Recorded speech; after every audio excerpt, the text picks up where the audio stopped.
right by Julian's house. He just drives around it.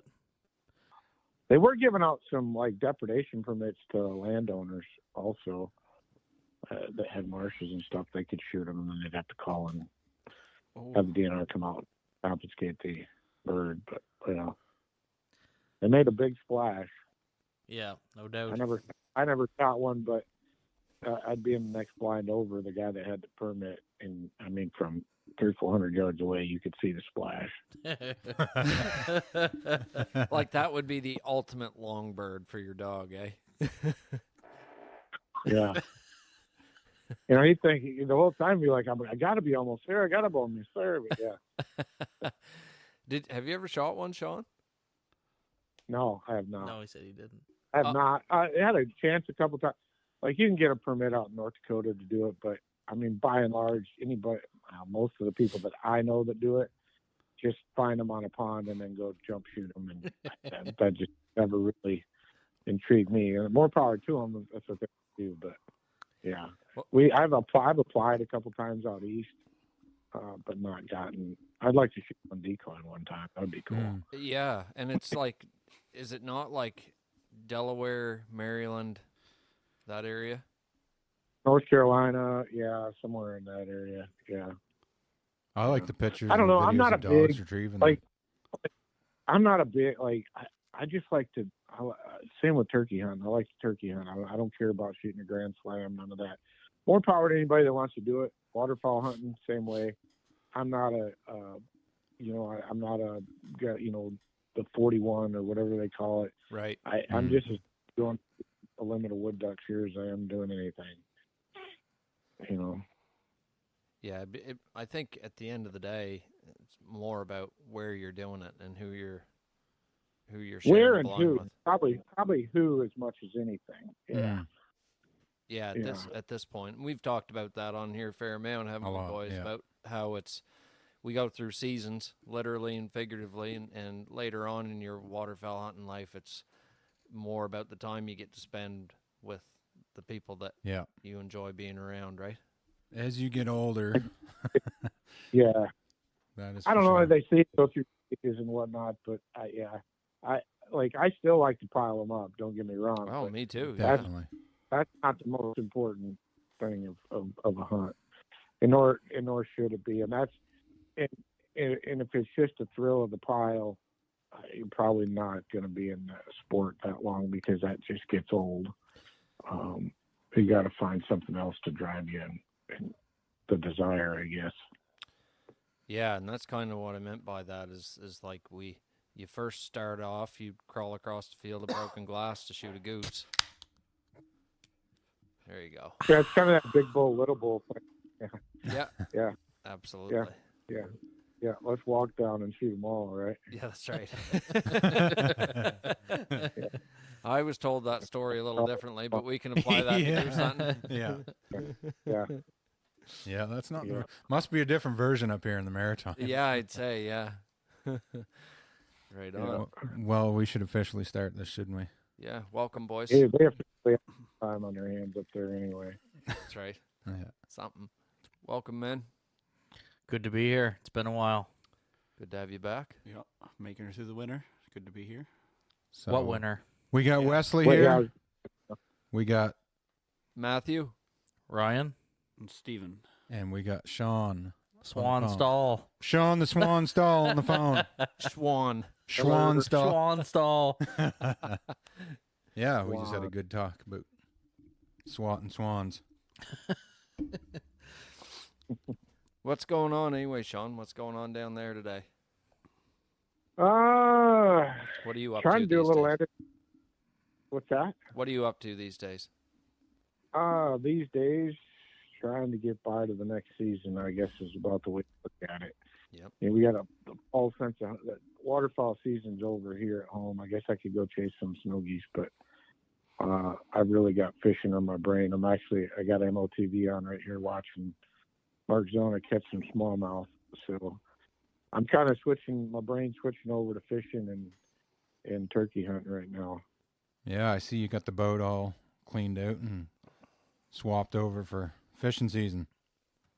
Yeah, I'm ready. I actually took it down that boat, when I bought it from Express, and it's 20 foot long, 2070, and the intentions of waterfowl hunting, but also being able to fish out of it. And built that great big cover blind, and I want to be able to take it off for fishing. Well, it's one of the cool things I like about the boat is it's wide open. You can do it's like a blank canvas, and you can hunt 7 guys out of that thing if you want, and haul 20 dozen duck floaters. But part of the problem with fishing is you just don't have any storage. So I just ran it down last weekend down to Tiny Boat Nation down there in Pekin, Illinois, outside of Peoria. They're going to put some storage in there, rod locker, a casting platform, and a little bench over where I sit so I can store like life preservers and stuff. So the stuff's just not all laying on the floor and whatnot. So yeah, I'm gearing up. False sense of hope around here, though. I mean, it's been so nice. Like it's going to be like 70 here this weekend. Same here. And Yeah, it's been real I warm. probably go fishing and not do half the honeydew things that I need to do, but I don't know. Hockey's still going on. That's going to get me by. There's I got an AHL game can watch tonight, and the wife and I are going to go catch one tomorrow up in Grand Rapids and watch the Griffins play Rockford. So Nice. that should be pretty good. That's the Red Wings minor league affiliate. So they got a lot of studs down there playing right now.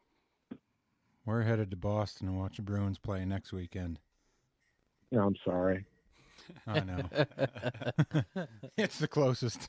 What are you going to do? Yeah. I get it. I don't know. I'd probably be an Ottawa fan or Montreal. If I was Boston. Holy crap. I honestly don't even You- watch hockey. You like that little ball of hate? Is he one of your players? Oh, funny story. He's actually a friend and business partner. Oh, boy. True story. Dang. I'm sorry. I'm just going to assume I know who you're talking about. So you had a good fall? Yeah. Actually, I had an awesome fall, awesome season, man. I had fun from September to February. Last day we hunted was February 11th. So, Oh, you pretty stuck cool, right with pretty her. diverse. Oh yeah, yeah. Pretty diverse, anything from big geese to little geese to wood ducks, bluebills, mallards, shovelers, you name it. Probably shot the whole band of stuff. It wasn't because we were chasing it. We just went best option. Yeah, it looked like you hunted a lot of big water. Where were you when you were hunting that? A lot of divers. A little bit of everywhere, honestly. From Michigan all the way down to Oklahoma. Really? Chased them quite a bit with a boat. Yeah, that's gotten to be fun. I don't know, that's part of the other reason I think the season was so much more fun. I did a lot more water hunting than I did in years past. Instead of just chasing honkers all the time. Well, that's the thing. I mean, when you think about the dog that you have, like most of your hunting is in fields similar to us. I mean, the only time that my dogs really touch water is when we're training in the summertime.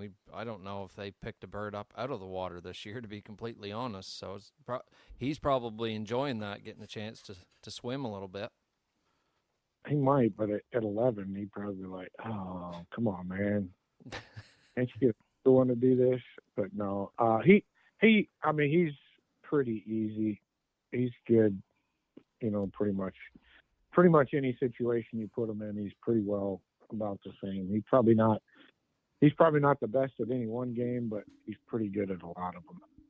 Well, you must have something coming up. You gonna get a new pup or? I've got to start thinking about that. I keep pushing it off. Keep hoping I get another season. Like this was his 11th season. He started when he was 7 months old. Barely, he knew enough to pick up a bumper when he first started.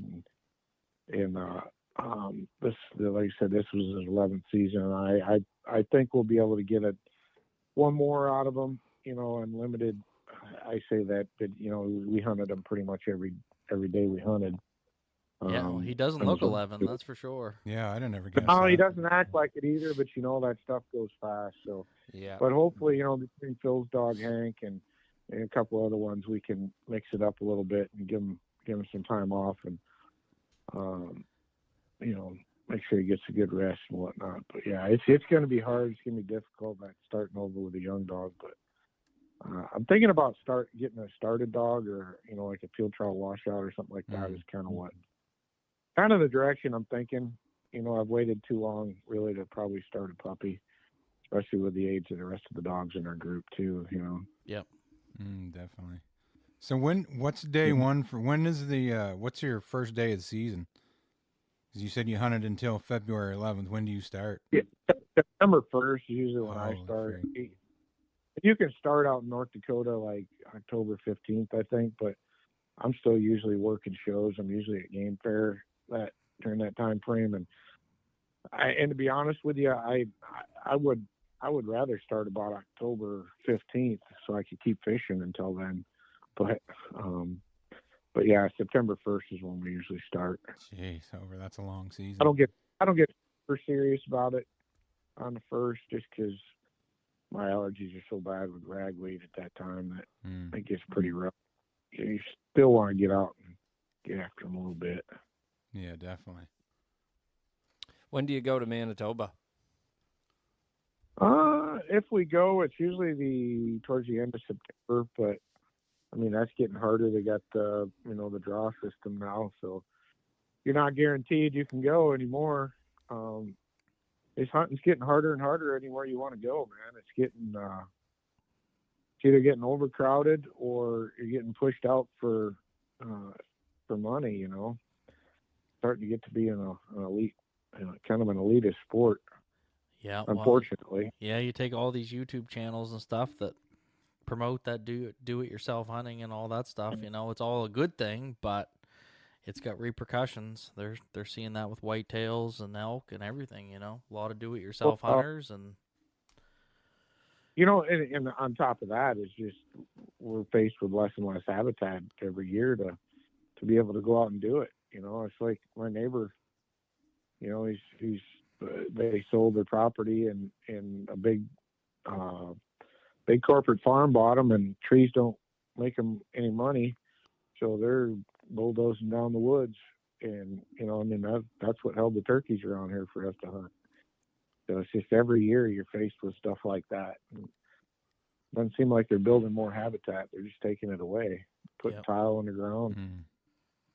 They get harder and harder and jamming us up on smaller and smaller tracts of land, and pushing us to public and what other stuff's available, and people are starting to lease it and starting to just become a big money deal anymore. Well, kind of hard to. It's one of the like Manitoba. That's why it was one of the few places out Western Canada where you could actually be a freelancer, just like or our grandparents used to do. So that's getting hard. Yeah, when did they put that in? That was last fall or the fall before they put all that in with the non-residents? Last year was the first one where we had to draw. Yeah. Yeah. Did you draw? Yeah, because everybody was guaranteed. This next year, it's a quota. Oh, okay. On how many groups they'll let in, or what, for the season, or how's that work? Number of people, 25. I think it's right around 2,500 non-resident, non-Canadians, and that's not, heck, man. You go to Biomeda in Arkansas on the weekend, and there's 2,500 people at it. 2,500 people over 11 million acres in Manitoba from September 24th to the middle of October isn't a lot of pressure. It's not people.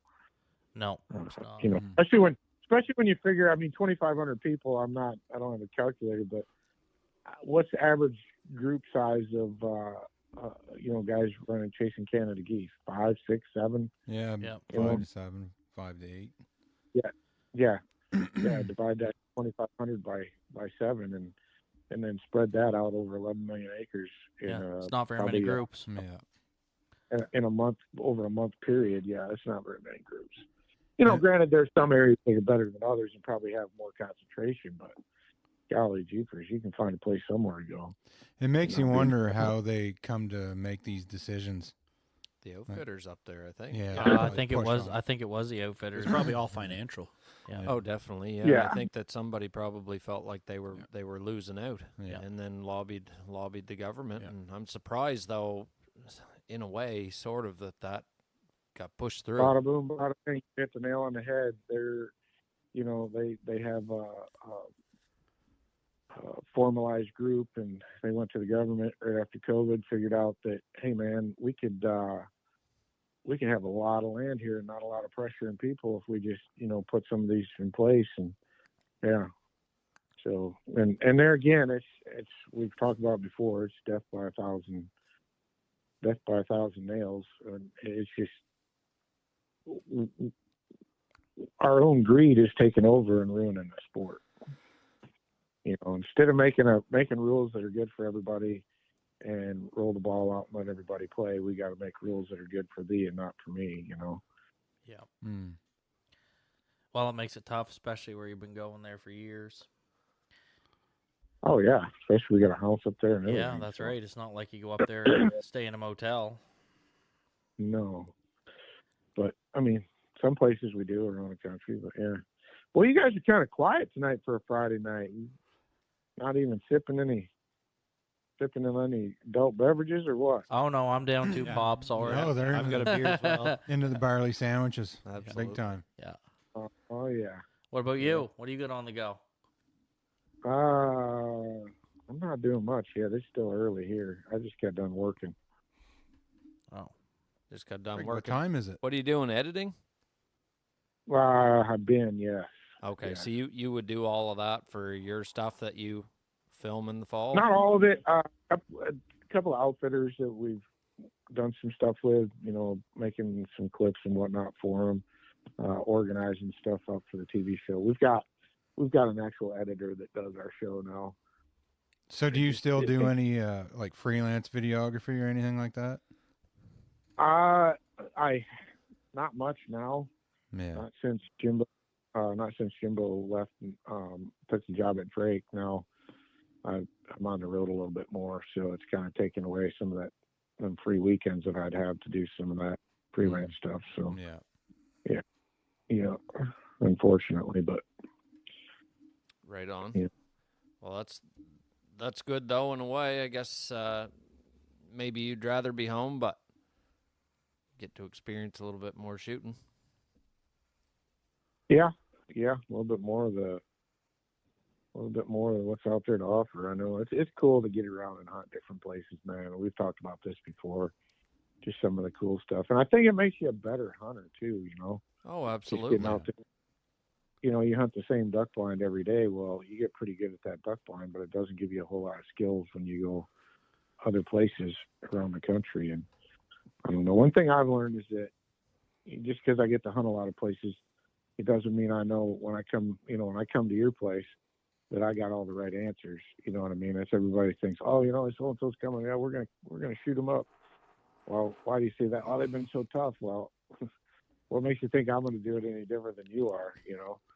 But one of the things I think by hunting all over the place and hunting with a lot of different people is you draw on different experiences, and that's what I do a lot of times when I come into a new place. It's local knowledge trumps everything. You need to know what's working, what's going on, what the birds are doing, and you can make some assumptions and deductions from that. If something's working, then do this. If it's not, then if what they're doing isn't working, well, you've tried that, and then in that instance that there's like an if then but if, if this is working, then do this, but if it isn't, then try this. So with your fall, how did you notice the migration? It was really slow here, Yeah, like very slow. super. It was It was tropical. Everything was basically a concentrated. trickle everywhere.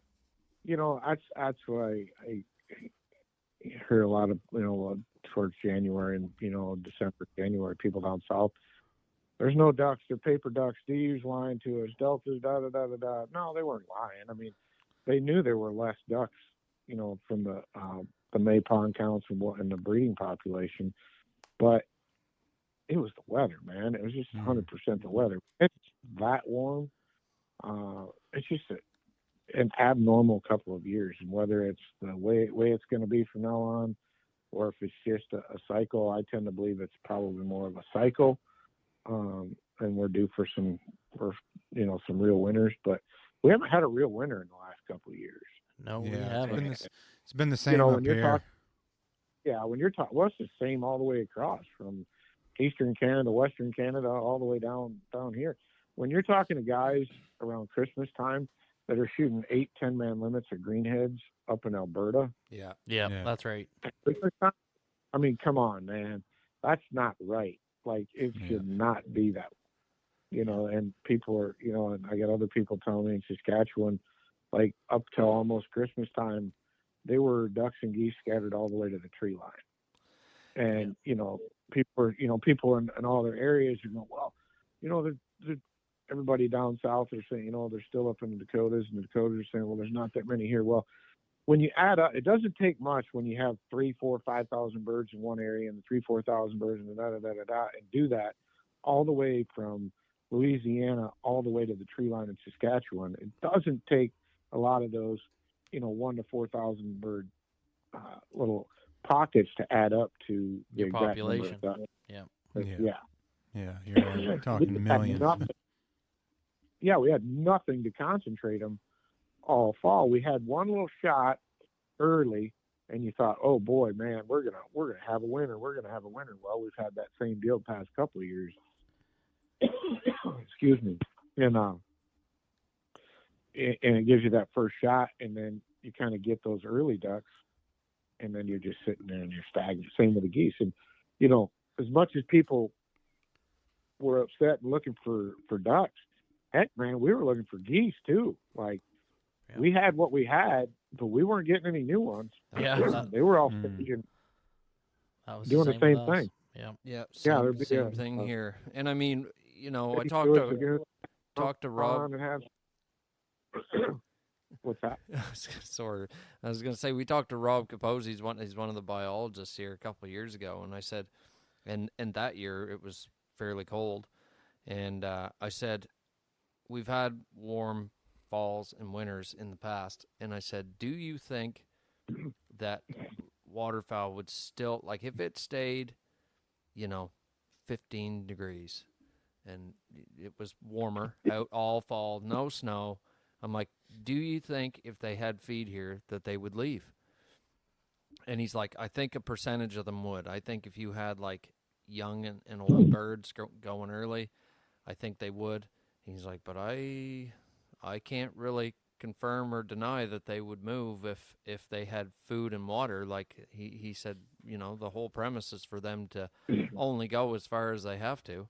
And he's, if like this fall, if they're sitting on Lac Saint Jean and they're sunning their feet on the beach, like what the hell would they come down here for? And they didn't. It was super stale. Lots of places there should have been geese, there just wasn't.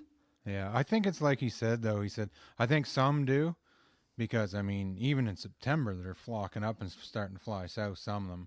So, I mean, those ones are going regardless, I think. And then you got the late birds that I feel like probably the late birds, they're just being chased by ice pretty much and feed. Yeah. I think they'd stick around.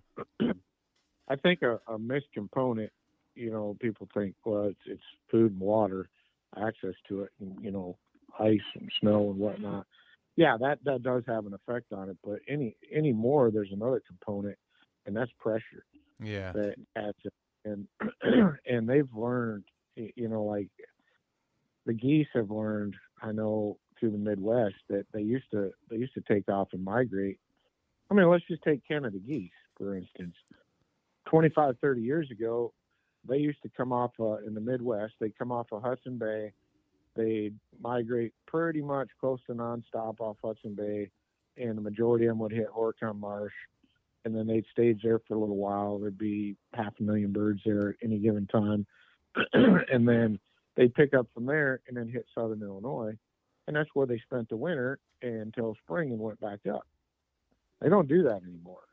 They don't even hardly hit the Horicon Marsh anymore. They kind of hit every little Sewage Lagoon and Beaver Pond and Lake and spread out all the way down, and they just push as far as they have to go. They just stay away from that pressure. Right. You know, the refuge here at the house 30 years ago would have in late October, beginning of November, would have 25,000 birds on it. It won't get more than about 4,000 or 5,000 now at peak time when there's 3 foot of snow on the ground. Yes, sir. That's why they're all And moving we've to the got cities. birds now. We've got more Canada geese now than we ever have before. And, you know, it's just a product of, you know, these refuges had blinds set up everywhere, people pass shooting, decoying them. And, you know, the refuge here by the house, it's a public draw. And literally there's a blind all the way around the square refuge. There are zones where you can literally hunt side by side. There'll be 8-10 groups of hunters in the same field, side by side. And every goose in there gets called out or shot at every single day, or sees or hears, you know, a goose call. So it doesn't take long to just figure out that, man, they'll wrapped up 10 miles away on the river and never get to the refuge. If waterfowl hunting was like that for me, where you had to basically sit shoulder to shoulder with, I wouldn't even hunt. I wouldn't do it. Like, No. I But we're spoiled here, oh, definitely. you know. I guess, and you don't know that until you go elsewhere. We didn't run into anybody really this year. Yeah. Yeah, this year Weird. was strange for Yeah. us. I mean, but realistically, you had to know where they were this year too. Mm-hmm. It's a good thing there wasn't a lot of people out, because there wasn't a lot of groups of birds. There wasn't, and when the river gets high, because we had a big bunch of rain, which is our main roost area, like, they move. They're not going to paddle all night. No. So Yeah. if you don't know where they go, then most of the people that are just taking the normal drive up and down that don't see any, the weekend warriors are just going to say, oh, we'll just go deer hunting or Yeah. partridge. They were roosting in some different areas this year, I for seen sure. some weird roosts. Yeah. Yeah. Definitely. Like places you drive by and like, what the hell are they going into? And Yeah. look on X or whatever. It's like, holy shit. Never seen birds there before. Oh, she's just been a weird year all around. Like, Man, even this there's- winter. like there's no snow here right None. now, Sean. Yeah, Like grass yesterday. Yeah. like And it's- our lodge usually has 5-6 feet of snow. We're, you know, balls deep in snowmobilers right now, and it's gravel out there. There's like 5 inches of snow instead of 5 feet. Yeah, it's crazy. It's the mildest winter I can ever remember. Yeah. And it's going up to 10 degrees, which is what's that in Yankee temperature? 40. You'll have to do it on your phone. Mid 40. Yeah, I can't I Yeah. can't calculate that. Above freezing. Yeah. Yeah, Definitely. Way yeah, above. plus 10 Celsius here, whatever that is. for the T-shirt weekend. weather. I'll let you know in just a minute. 10 is About 40, 48. that's 50 degrees Fahrenheit There you go. for the next 2 or 3 That's days. pretty close. Like that's insane. Mhm. Yeah.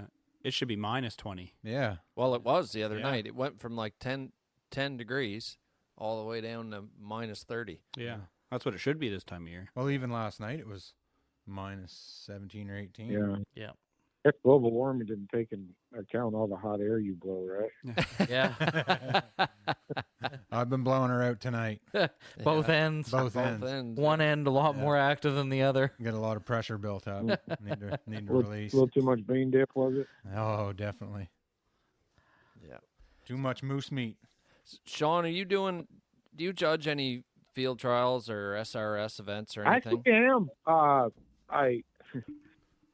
My time is so limited anymore, but I got the club here by us. It's about an hour away, and my buddy's on the committee, and he's got some property up there, and he called, wanted me to judge the minor stakes, so I'm gonna head up there in May and judge that. So yeah, do the Derby and the qualifying. There you go. That'll be good for you to get back Yeah, into except I that. got Or, to pay off young and fishing for it, but yeah, I don't mind it. I love watching good dog work. Mm. So well, and there's a pile of them down there. I mean, it's amazing how quick those things book up. Like here, you would never have to worry about being on Entry Express. For us, it's a different platform, but you'd never have to worry about being on there at midnight to get your dog in. Like down there, it's crazy how many Yeah. people are playing the some of game. the hunt tests- yeah, some of the hunt tests down there definitely do, but the field trials, it's whoever wants to sign up, come on. Yeah, Yeah, it's crazy. There's that many. It's good. There's a lot of events for people to play the game, and there's a ton of dogs. That's for sure. I don't know, like your national down there, National Master would have had like over 1,000 dogs or something crazy like that. Ours will have here. It's here this year, and it's actually in PEI, and it'll have probably like 65 dogs. But we're pretty spread out here too. How many are you gonna have tuned up? I've got Tank is geared to go. Otter's qualified, but she's too old. She won't be running the national. If she does, it'll be showing up to the line and turning around and going back to the truck. Pair of aviators on. Yeah, basically, yeah. But I'm gonna start running Memphis in Masters. She got her senior title, finished that last year. So, and she had a super good fall. So we'll probably run some early spring events and try to get her qualified. So. Nice. She's got all the right stuff. And Tank, I'm probably gonna run him in some hunt test if I have Memphis there, but I'm mostly planning to run him in field trials. Where are you going to be running him? Where are the field trials in this area? Every club has them. Do they? I know there's one in New Brunswick, PEI, and Yep. Nova Cape Breton, Yeah. Eastern Flyway in the Valley in Nova Scotia. We have a ton of events here. That's good. It's unbelievable. You know, That's good. for a small area, like you could run every weekend. That's where you need to be anyway. Yep. Oh yeah, he wants to run. Bring that horse down here and run him. Come on. There you go. Yeah, I know he needs to. Right about now, he's probably standing on the ceiling. He's the neighborhood walks are not doing it for Tank. No. So there's a local horse barn here that I was talking to the other day, and she said that she'd rent it out to me. So maybe he'll get to do some more meaningful work. I think he'd enjoy it. Yeah, I don't know how he would survive the winter without being run daily. Yeah, he doesn't like it. That's for geez, sure. hope. But neither does she. Memphis isn't far behind him. My God. No, Laurie's got my dog out right now, free running out back. He has to go every day, at least once, just to burn off steam. I just open the door and hand him a bumper and turn him loose for a half hour. He just chases himself around, eh? Yeah, he just runs around, throws it around, rolls on it, runs around some more, drops it, goes pees on something, comes back, runs around with it some more. That's a good life there. Yeah. Yeah, he's been a good boy for you, no question. Yeah. Yeah, he has. He's been a pretty cool dog. Pretty cool dog. I was trying to think of it today because I was looking through some of your videos and stuff. And I know that I asked you this last time and I couldn't remember what we come up with, but do you remember that video you had of the dog going up the side hill, cross the river? Yep. It was a smaller river. What dog was that? That was Trace. Trace. Yeah. That was a hell of a retrieve. He was on a chop. He did that twice on that hunt. That dog was on a chopper. Same as Carl's grandpa is chopper. He's out of Freeway, and then Freeway was out of chopper. Right. So they were somewhat related, these two, but they act totally different. And I guess Trace is dead now, but yeah. Yeah. He was quite a boy. He was a little high maintenance.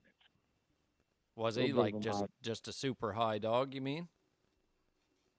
Just every day it was just something new. It was like, wow, I've never seen a dog do that before. And sometimes it wasn't good. So it was never like, oh, fuck, my dog can do that, eh? It was like, oh, shit. Yeah. Yeah. Some days you're barely hanging on. Oh, man. Like training, you'd be on the line and you go to have a triple or a quad out there and you're going to run them as singles and they throw the first bird and he looks off it, or you go to send him and he looks off it, jumps across your feet and runs over to the flyer, and we didn't even shoot the flyer. Right. He just knows they're over there. Yeah. It's like, you're going to do it his way. Yeah. Yeah. I'll stand over here and wait for you guys to shoot that bird. That's the one I want. Yeah. No doubt. Right on. Yeah, Shawn, I wanted to talk to you a little bit. I don't know what else you guys got right on the top of your head, but I kind of wanted to go down the contest calling road with you a little bit. and talk about that. We've been talking about that a little bit here, and I've been putting some stuff back up on my walls and thinking about it quite a bit. And we never ever had a lot of contests here in Canada, but here in the East, we always had a few, and it was always a lot of fun. How old were you when you got into that? Like, how long had you been contest calling? You're all done now, I assume. Yeah, shoot, man, I didn't get into it till late. Well, I say late compared to what right now it's a young kid sport. Yeah. I was probably 26 or so when I started getting into contest calling, started piddling around with it. Yeah. And then, it took, 26. I was probably 27, probably 28 before I started getting good. It took a couple of years. And then, then I ran the circuit pretty hard for a few years. And then we had the kid and full-time job and traveling around, and it just, the fire wasn't there, Yeah. The pride, stay on top of the game. So I just kind of transitioned out of it. Absolutely. What's it looking like down there now that COVID's over? It feels like the contest calling sport is dying, man. The participation is as low as I've ever seen it. Back in the heyday, it wasn't nothing for us to roll in, say, Nicollet, Minnesota for the Northern Nationals. It wasn't nothing to roll up there and have 35, 30, some callers, and seeing guys from Southern Illinois, from Iowa, from Delaware, I live in Michigan, guys from Nebraska, South Dakota, coming from everywhere to go to these things. And it was a $500 first place, but it was a nice trophy, and a big accolade. And it was only, at the time, man, really, it was only like maybe 6 contests all across the country. There wasn't many, right? Yeah. And then it went into the heydays, there was one about every other weekend somewhere. I think the last year I called in contests, I called in 16 contests that year. That must have been like right around the early 2000s, eh? Yeah, it was. Yeah. Because you won the Worlds in what, 2000? Won the World in 2000. I think, what was it? The year before, I had a spreadsheet somewhere, but I went to I won 8 out of 16 contests the one year, and then 5 out of 11 the next, or one of it could have been flip-flop. And I won the World, and then after I won the World, I don't even know if I went to another contest that next year. I was pretty much done, but I only went back to the World because I won the World and went to, I guess, defend the title. I ended up getting 5th that year, but I was pretty well done then. Yeah, and you gotta. I wasn't practicing. Like literally, the year I won the World, I literally found my contest goose call on the way to the airport in the glove box of my truck. I swear to God, like I had hunted all fall. Because that's the reason I never went to the Worlds anyway. Is during hunt season. I really only blew in contests to do something outside of regular, hunting season, to meet people and keep up on the skills and get better as a caller and network and all that jazz. Yeah, so I found my goose call on the way there, and I blew like 2 routines that Friday afternoon at the hotel outside of it, and then went and blew in the contest Friday night and made the finals for Saturday. So yeah, at that point in the game, like you kind of have your routine down and it's kind of etched in your brain and you can do it. It's just more having the lung capacity and the air built up to be able to, because them contest calls are a lot stiffer than my hunting calls were. And that's a real thing, if you might know it in your head, but if you haven't been practicing, your body doesn't have that capacity to be able to not get exhausted. It's almost like cardio, really. Well, I tell you what, I was lucky. I was real lucky because my final round, if I had been in a tiebreaker with anybody, I wouldn't be able to keep the call on my lips. You know how when you haven't called it, your lips will come off it. I'd have been toast. Just There's numb. just no way. Well, that's the friggin' thing about the World Duck, is there's almost always a tiebreaker or two after that third round. Well, and you're nervous too. Your damn mouth is dry. Holy shit. Jeepers. Yeah. Mhm. But it really does seem like the contest calling scene's dying. Is there even a contest in Canada anymore?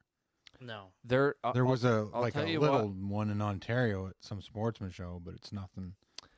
I was nothing doing official. some research this week just to see, because I was looking for some of our pages that we used to use and stuff, and there was one, Canadian Duck and Goose Callers or Contest Callers or something like that, and there was a DU event out of Ontario. That might have been the one you were talking about that had a little calling contest, but I don't know. We never had much luck when DU was running them. No.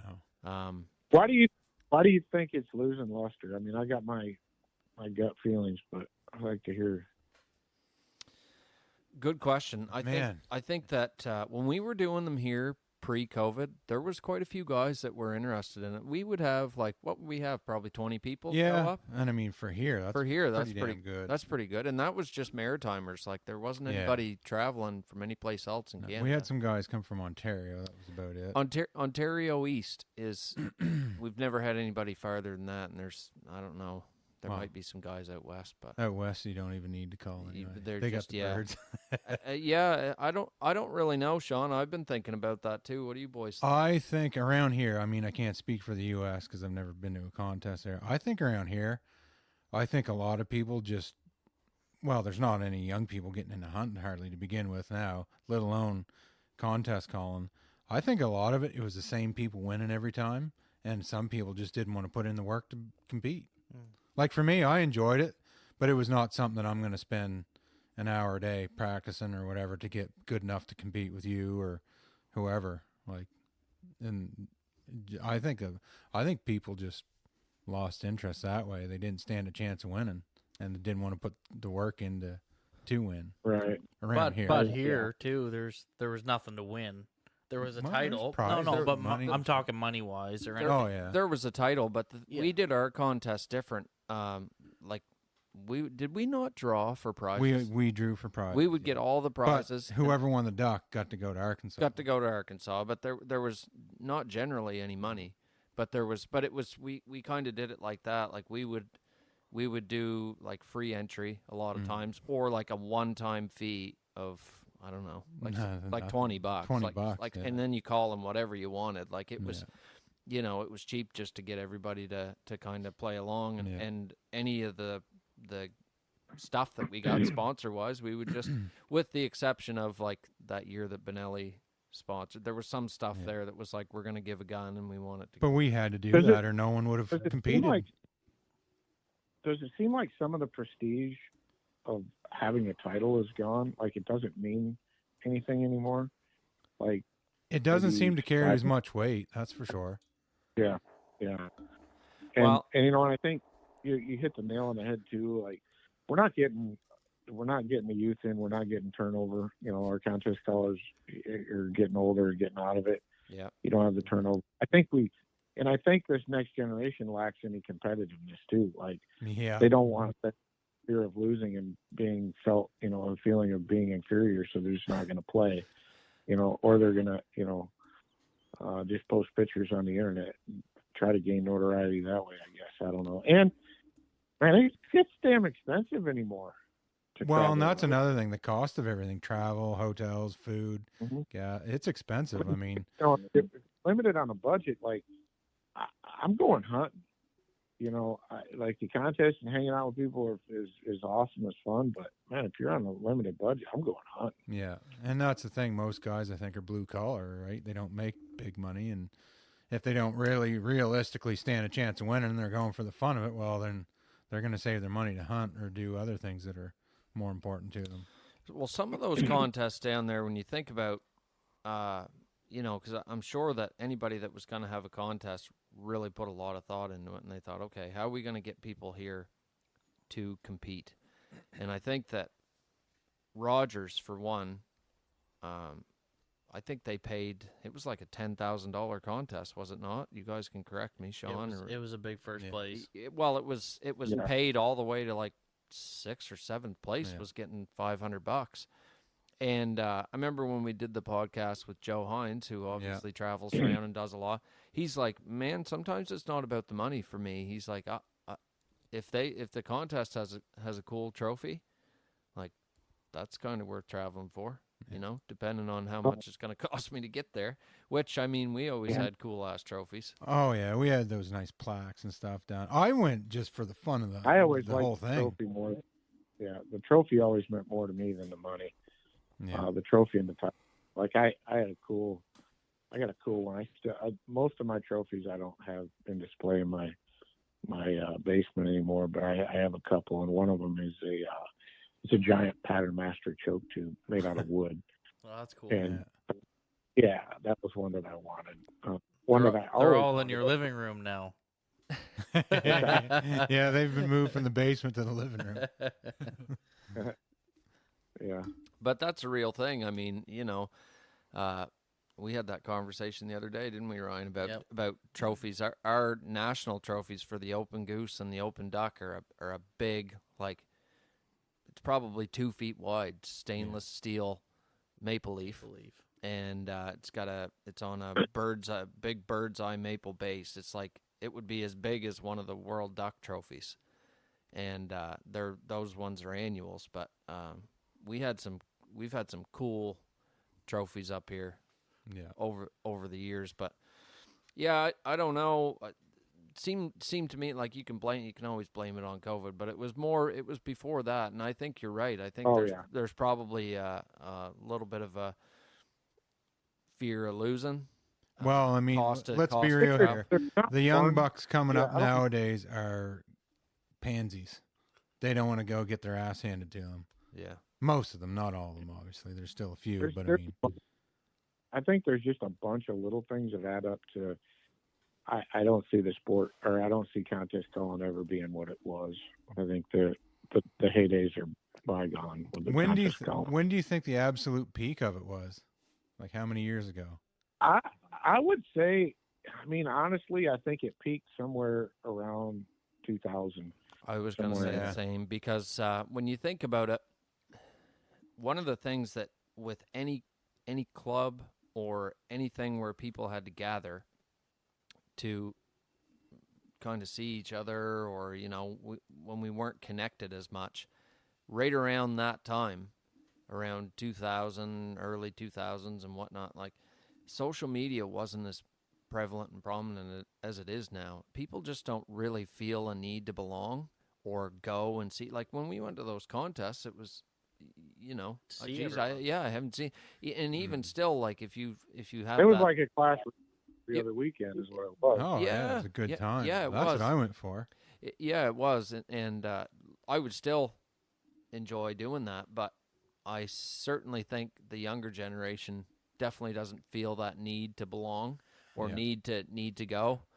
You know, probably they're going to have virtual calling contests where they can stay in their basements and connect with their a lot of that goggles and shit. A lot of that was tried, and you know, I think it went, but I don't know. It's certainly at a world level or any level, it doesn't seem like when we first started contest calling, like it was still kind of big then. It was. There was a lot going on. That was what, 2005?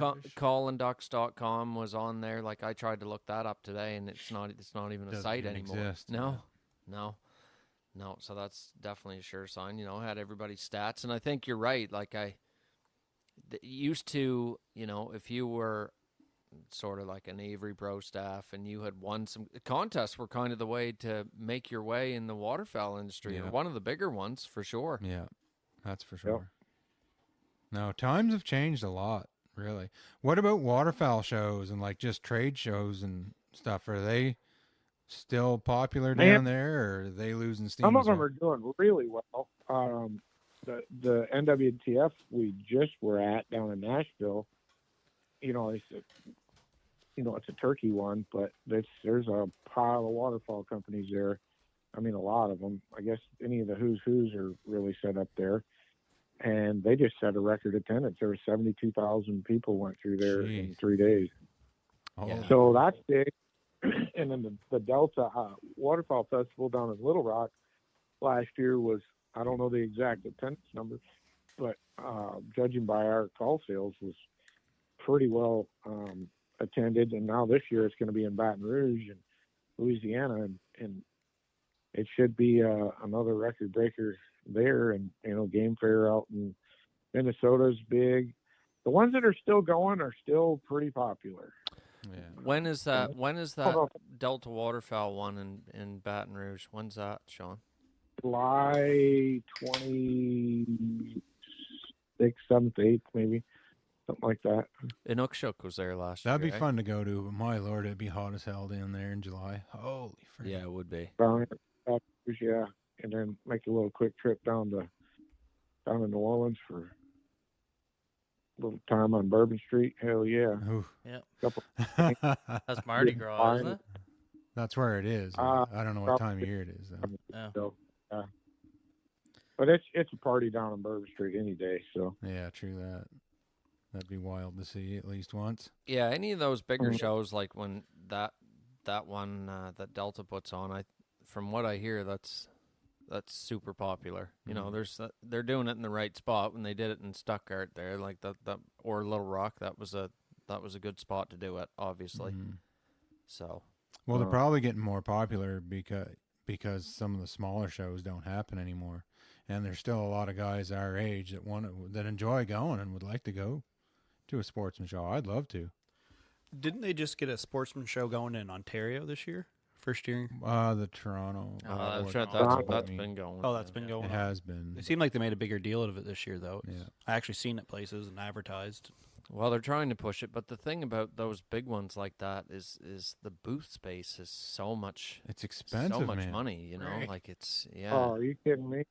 Yeah, like I think at NWTF for a 20 by 10 is like almost $3,000. Yeah. It would be all of that for something smaller in Toronto, I think. Oh yeah, we priced it. It was insane. It was a lot of money. Yeah. For us to go makes no sense because we don't really make any money or not much anyway. Like you got to be. Well, some of it's just about marketing and getting out there, but you're right. Yeah. And you get these big convention deals, and a lot of times they're union shops, so you can't even take a pallet jack and unload your own stuff. You got to pay them, by the pound. So it might be. And I had one vendor there told me they had to pay $17,000 to get their booth sent there, set on the floor where they were going to set up. And I was like, holy cow! Man. And that's not just in space.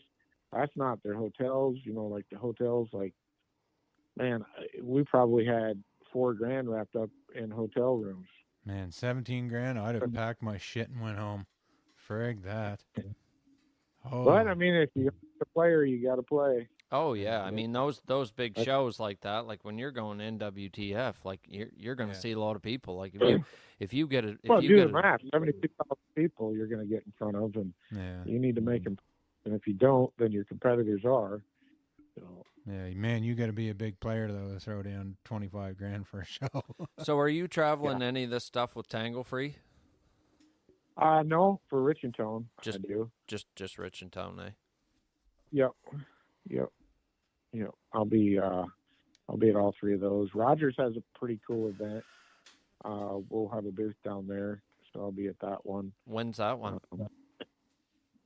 It's the week after.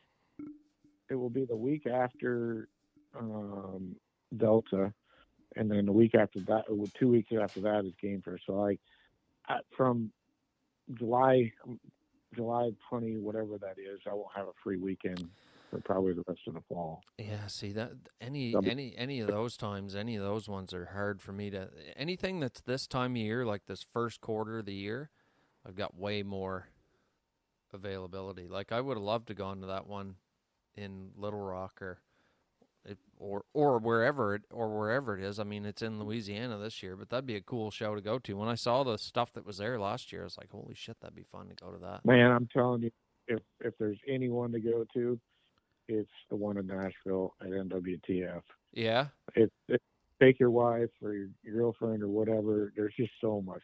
The Grand Ole Opry is like you could walk to it from the convention center. That's right there. You could take an Uber downtown, and there's all kinds of bars and live music and stuff to do down there. There's just a lot of stuff to do in Nashville, plus the convention. Yeah, well, they had two big venues there this year. Was it the NWTF, and then SCI was there, right? Yeah. SCI, yeah, it might have been, yeah. Yeah, I think maybe even the Sheep Show was there this year too, in Tennessee, in Nashville. It wasn't in Reno. I don't know. Maybe. Yeah, I can't remember. All them shows are pretty close to the same in January. There, I kind of lose track of them. They're fun to go to. Like, this is a good time of year to be heading to a show like that, right? Yeah, like I want to do a January show, but like I'd love to get to SCI. That's where I want to end up. But it would be fun. You got to pay to play there. Like I was talking to Terry Smith, and he was telling me what he had into a booth and the hunt donation and everything, and you're not very far off $20,000. Yeah, but when you get to those places, you're going to be around people that travel to hunt. That's the good thing about that. Like, you might have to pay to play, but you're going to get some players when you get them. Yeah, that's right. Yeah. There's not ever much of a, SCI does have a little bit of a bird presence, but, it's not as much as your big game. I mean, that's what you'd be going after anyway, but that or even NWDF would be. Yeah. That everybody talks about that one, so it must be a pretty good one. And there's a shitload of turkey hunters down there with you guys. So, and you say all those companies are down there, and like even the waterfowl companies. Oh yeah, there's a pile of waterfowl companies. There's outfitters. There's 72,000 people come through there, so you're gonna find somebody that's into what you're doing. Yeah, that's. Hey right. man, come down and scope it out. What's that? Just come down and scope it out. Well, that's kind of what I'm thinking. Next year, I really got the travel bug now. I want to go. Don't think I haven't been thinking about it either. Yeah, I've been looking awful hard at Lacache and Goose Shack and all of this for snows this spring. I'm getting itchy. Yeah. Before my dogs show up. I'm going to Connecticut training again this year. Are you? The end of Jim? Yeah, the end of April. We're going down first week of May. Good deal. So I'd like to be down there right now, actually. Getting stir crazy. Yeah. First week of May, I think that's when I pick up my puppy, actually. Is it? You pick it up the day before we leave. Yeah. Oh, Excited man. for that. Start. Yeah. What'd you get? You got a Labradoodle. Yeah. It's mostly poodle. Yeah. Yeah. Hypoallergenic, eh? Had to make sure. Want any fur. Yeah. What'd you get, Steve? Tell us. Well, just a lab from Walt Vesey on the island, PEI. Yorkton Kennels. Yorkton Kennels. Yeah. That's where Memphis came from. Yeah. Same bloodline or similar bloodline, I guess. How is that?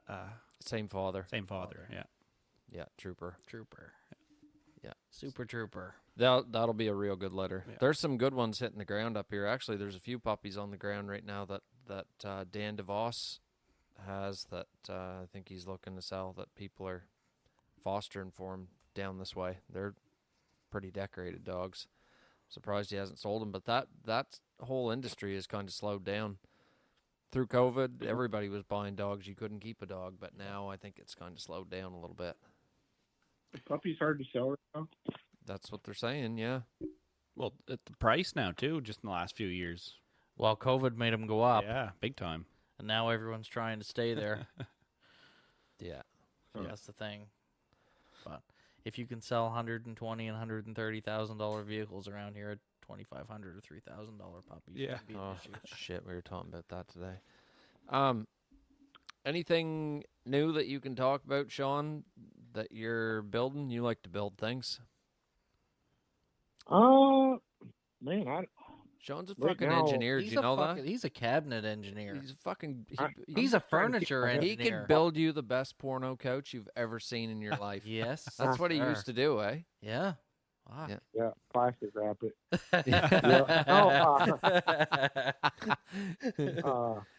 I've really got not a lot going on, not a lot working on stuff. No, just trying to keep my head above water right now. Trying to get all this stuff going on, get it out for the TV show this year. So, yeah. been busy with that. So, when are you coming up I here? want to mess around. I want to mess around with a new set of goose guts for the flute call, and I want to mess around with a real, sure enough lesser goose call. Yeah. We tune our honker calls high pitch for lessers, but that still doesn't make the same sound they do. Yeah, those short calls like that are real high pitch that you can run real fast. I like those. Yeah. You used your call a lot this year from Shawn, his little one there. Yeah. The micro or whatever. It's not the micro goose. What is it? The mongoose? What's No. your small call, Shawn?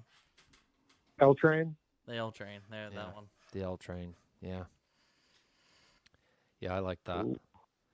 Those are good. How's that going? Good. Yeah, they're doing well. We Oh. sold quite a few of them at FDF, believe it or not. A lot of people. Honker hunting's expanding, man. You got guys down South Georgia shooting Canada geese nowadays. So. Oh, they're everywhere. You've made a good investment. You've always been the goose guy over the years. Yeah. Try to be. Everybody else is shooting ducks. So who are you involved with now, Shawn? Just Tangle Free and mostly Richtown? Yeah. We've got several other partners, Sitka, Winchester, Right. Marina, Rest Boats. We've got, Bass Pro Shops. We've got a lot of partners that we work for. There's a waterfall show coming up in October, which doesn't bode you guys well, but there's Bass Pro Shop Pyramid's putting a deal on in October. Oh, yeah. So that'll be too. Memphis, as long as you're in the right area and don't step out of bounds, it's still a pretty cool town. Yeah. Yeah. When you coming back up? Well, we got to come up with some dates, huh? Yeah, we got a few for you. Probably be somewhere right after I go to Memphis. When do you go to Memphis?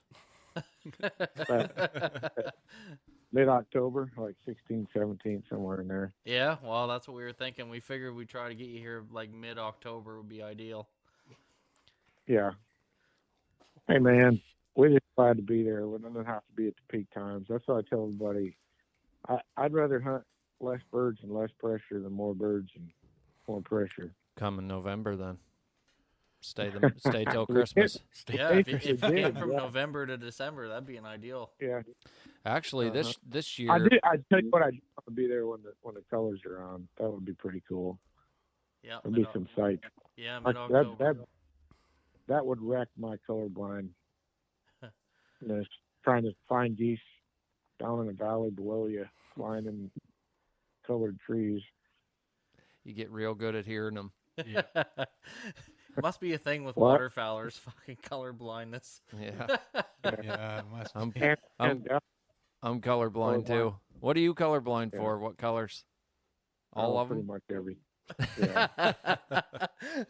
I always tell people I see I mean, black and white.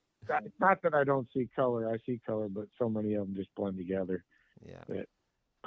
Nothing pops out. Like people, if you go deer hunting or goose hunting or wherever, and you're trying to track a blood trail, and for most people that can see color, it's just like a neon road for them. Yeah. And me, all I see is a little wet trail. If I see anything. Yeah, my brother and I are both colorblind, and we're always having, if we're trying to track something, you got to put your finger on it and look at it, touch it, see whether it's water or whether it's actually That was blood. one of the most comical things ever when we went deer hunting in Indiana with Jason and your brother Scott. Scott being like, I didn't know colorblindness was that bad. Like, it looked like somebody dumped a 5-gallon bucket of blood on the ground. I'm like, he's like, is that blood? I'm like, I just looked at him and laughed. And like, he's like, is that blood or is that water? I'm like, holy shit. Is it, you can't tell that's blood? Like, that's literally like a pail of blood, man. He said, just looks like a wet spot. I'm like, what in the frig? Like Yeah, the probably know what ground is those are. painted red. And anyway, couldn't believe it. Like, he couldn't track anything. Yeah, They couldn't find a way. it's tough. Yeah. Red chalk on a black chalkboard. Yeah. Matt's Yeah. like, my God, that's a gorgeous mallard. Well, how the fuck would you know? It's black and white. I can just tell by the shape. Jeez. That's a pretty redhead on that mallard. Yeah. Yeah. Oh, fuck. I always thought pintails had a red head. Really? Yeah. Look at the brown head on that. I'm like, what? What do you mean brown head? Yeah, like bright red. Yeah. Yeah, it's weird. It's weird. It's X-ray vision, boys. Yeah. Extra. You should get some of those You wouldn't- glasses you there wouldn't that know. make you see colors. Right, the crying glasses. Yeah, cries, everybody puts them on and cries. cries when they put them on. I can see that happening to you. Yeah, I could too. Yeah, you're pretty emotional. Yeah. fella. Yeah, you know me well. Push Steven. you over the edge. Nice Yeah. to hear you talk. Yeah, I've been just listening, taking Forgot it you in. were over here, you fucking What do Taking you it weirdo. all in. What are you on 250 milligrams of weed gummies or something? That's what all that heavy breathing's Yeah. been there, Sean. Heavy breathing and barley sandwich opening. So, Yeah. Steve, why don't you tell us a little bit about your new job and what you've been doing? Well, things slowed down at the potato chip plant, so I figured I'd get a job at Ski Patrol on the weekends at our local hill. So I've been spending the weekends picking people up out of the woods. Anything from broken legs, collarbones to, heart attacks, anything. And you love every minute of that. I have no sympathy, so it's a perfect job for me. I have no problem when somebody's broken and contorted, and I can crack jokes, and I think I'm hilarious, but I don't think they do. Jeez, it's it been looks like fun. you ripped off your bottom lip. Yeah, lip skid. I said. How come you did that? We had a gentleman land on his face, and I looked at him. I said, "You've probably been skiing long enough to know you're not supposed to land on your face, don't you?" He didn't even laugh. Didn't even get a smile. It must be constant, though. Eh? Every day. Well, yeah. he probably couldn't smile with no bottom lip. Yeah, that could be He it. probably too. was smiling. You Yeah. just couldn't tell. It's a lot more than I didn't expect it. Being a person who spent a lot of time skiing and snowboarding, I didn't realize it. The casualties. Oh, it's bad, man. I worked at Crab Mountain for a couple years when I was a teenager, and shit. Yeah. I run the snowmobile and the paddy wagon. Yeah. Holy frig. I've been doing a lot of that. Just constantly lugging bodies Yeah. off the mountain. It's wild. It's enjoyable. I like it. Yeah. Imagine a Like- place like Aspen or some Yeah, place. couldn't that's like imagine. thousands of people, or Whistler. Well, I wanted to do it because of the waterfowl hunting and the bear hunting and stuff, taking people out all the time. I kind of wanted to be prepared for if somebody snaps, tibia Well- or breaks their ankle or. I'll tell you what, that'll be perfect, because if there's a lot of blood, I'm probably Yeah. just going to, geez, looks like your bone's sticking out your arm. Boom. I'll be on the ground. Yeah, Steve, you're I up. don't realize how easy it can happen. A sharp arrow, anything, you Yeah. know, don't take much. Yeah. That's the nice thing about the A-frames. At least we're up and, we can see each other. But Well, and see, this is the thing. Like, you see some outfitters hunting out of layout blinds, and I couldn't do it. Yeah. There's been so. I mean, think about the accidents we've seen Yeah. since we've been hunting. Right? Yeah. I've seen 6. We've seen so some far. dandies.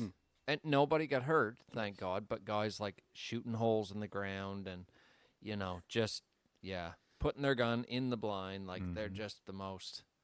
Yeah, I had a guy shoot the toe out of a layout blind. Holy He was putting the frig. gun in the blind with him.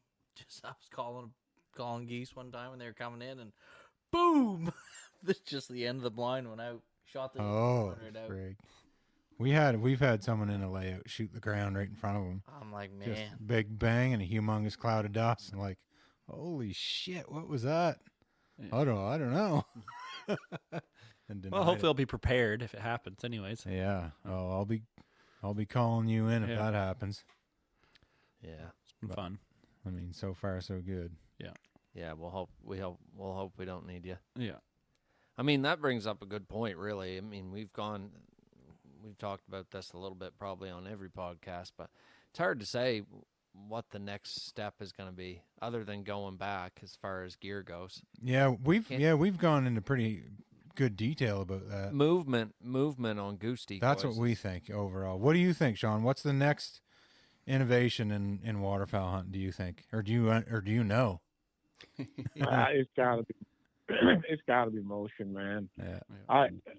We ran a bunch of motion on the water this year, and I'm not talking just spinners. I'm talking swimmers, splashers, that Yeah. kind of stuff, and noticed a big difference. And somehow, some way, I need to look at translating that in the field. Yeah. The thing That's about what we the, said. the thing about it is it, I feel like people have ideas, but how do you market it at Cost of at an production. affordable cost? Yeah, And portable, that's the deal. Yeah. I honestly think though, I got some remote controls. I mean, I didn't do it this year. I said I was going to, but we should string together 3 or 4 decoys on a remote control and a little trolley system and just drive them through the X right as they're flying in. You know what I mean? It's so much tougher with goose decoys, right? Like there's lots of different flapping geese. I mean, that's been the thing. And geese that will move left to right or bob their head, or But actual movement though. actual movement, yeah. Because I mean, it's like you said, Shawn, on the water. You know, you've got wobblers and butts that are spitting water with bilge pumps. Even some swimmers now. Yeah, it's looking natural. I mean, I don't know how many times, you hunt on the water, you have geese will land long on the water. And this last year I started using some Higdon swimmer goose floaters, and geese would just swim in and look at them, look at them or try to fight them. And I like it when they paddle in. Yeah. I'm a big fan of that. Yeah. That old guy the old guy that I take hunting, he's local here. I've hunted with him for 40 years now, probably. But his deal is he likes to shoot them when they're swimming at him. He's going to attack them. Self-defense only. A good water swat. He can't stand up and shoot or anything. He's got a bad shoulder, so I got like a little youth model gun that he just I got that tangle-free blind stool. I got it screwed all the way up. So he's basically standing up in the panel blind, and he just kind of leans over and clicks the safety off and shoots him. We let him shoot first. That's awesome. Yeah. Hey. Whatever it takes, he's happy. But the hard part with that motion, though, I've tried little things. I've made like cut little black strips off a flag, maybe like 6-8 inches long and 2 inches wide, and put them on little key rings in the spread to try to, just get little flashing motions and stuff. And tried that for lessers, the flappers, the clones, all that stuff. They work, but I don't know, something we got, and I've mixed in like sock decoys in my full body spread, here and there. Because sometimes when you watch, honkers don't move a lot. They move a lot less than lessers, but you'll see like a family group walking. Like if you're watching a group of honkers, you'll see them all standing. You'll see like a family group walking. So I'll take like 3, 4, 5 socks and I'll put them in a line, that kind of stuff. But, I see people, with tracks and everything, but man, I'm still in that keep it simple, stupid deal. And I throw all my stuff in a trailer and I want to be able to pick up and get out fast. So that stops me from doing a lot of that jazz. Yeah. I think between keeping it realistic and everything, it's tough. Like you're better off raising a dozen Canada geese and just walking them in the trailer and then unwalking them. That'd be ideal. Yeah, just Pinning them to the ground and leash them to the ground. Yeah. calling geese. Even if you just had one, that would walk around the decoys. Well, and there's not one decoy that works. There's some out there, I won't go into brands that they're so lifelike and realistic, but man, I've hunted over them, and I've hunted over 20, 30 dozen of them. I've hunted over horse trailers full of stuffer decoys, and I've hunted over black and white. And on certain days, it doesn't matter what you're using; it's just not going to work. Yeah. Even the most realistic stuff just doesn't seem to work. Now, granted, the people that use them generally have more confidence in their decoys, and if you're confident in stuff, I think you're more apt to pay more attention to other details that probably help out, like setting your blind up, calling, some of your calling, that kind of stuff, and using the sun and all that stuff. I think you're more apt to, when you're going with confidence of anything, confidence breeds competence. So, but yeah, I don't think realism, is the answer. Is live birds will fly over live birds. You get where you're going sometimes. Yeah, true story. And somehow realistic motion would be the key.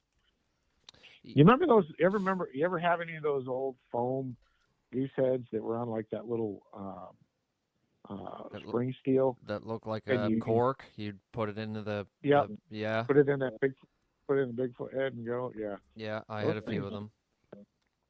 Quite a bit of motion, but yeah, I don't even know if I have any left anymore. They're probably all been ate by a mouse. It's funny you brought up like the decoys that you have confidence in. When you think about places that have that historically did a lot of goose hunting or do a lot of goose hunting, like someplace like Maryland, like those guys would hunt over, and they probably do it in southern Illinois and other places as well. But you look at the evolution of decoys and the way that they turn tires inside out. I saw a guy online the other day selling a whole bunch of those, and some people were on there like, oh geez, what the hell would you use them for nowadays with all the good quality decoys that are out there? And Buddy's like, man, you I bet gotta you have could. If you knew how many birds were killed over the old good I years. saw that too. You put like 2,000 of those out, every bird that flies over is going to be like, That was "Geez." on Facebook, wasn't it? It was, yeah. Yeah, and That I was quite a thread. It turned into quite a thread. Yeah, I can't remember what. because you don't see them much. But I remember, remember old Grits Gresham? Yeah. He went down there. Oh, yeah. He was hunting with somebody down there in Maryland, and he had like a whole yard full of these different decoys. And now we've gotten away from that stuff, right? Like nobody talks about you having an arsenal. Well, I mean, you do, Shawn, but most of the time it's like, this is the most realistic decoy you'll ever see. And it's like you said, I mean, you can be real all you want, but even here we've seen it. Like in 2010, I had fully flocked decoys. We wouldn't hunt over one that wasn't fully flocked. And now it's like, We were drinking the Kool-Aid. well, I mean, and at the time, Oh, yeah. we had a smaller amount of birds, and but now we have more, Yeah, and it's more of a numbers game for us. You know? definitely. Because around here, no one has numbers except you guys. Yeah, you two. Nobody Like, else. no here. one else Well, has I that think, amount of decoys. Yeah. Like, I think a lot of times, like, especially around here when it gets tough and the pressure's on, it's doing the opposite of what everybody else Yeah. is doing. Big time. You know? well, around And- here, the geese are flying over spreads of 25 to 50. Maybe one other crew would have maybe 100. Yeah, Well, you throw out 300 or more. yeah. Well, that's changing it up around here big time. Like they don't. I'm see not that. gonna lie, I had pretty good luck this year with like 5, 6, 7 dozen decoys. Yeah. Half of my like We, when I, that's what we've done. We went back. I used to run 24 dozen full bodies in my trailer, and we pretty much used them all the time because they would only fit in there if Phil put them in there a certain way. He had a certain way to stack them, and nobody else could do it.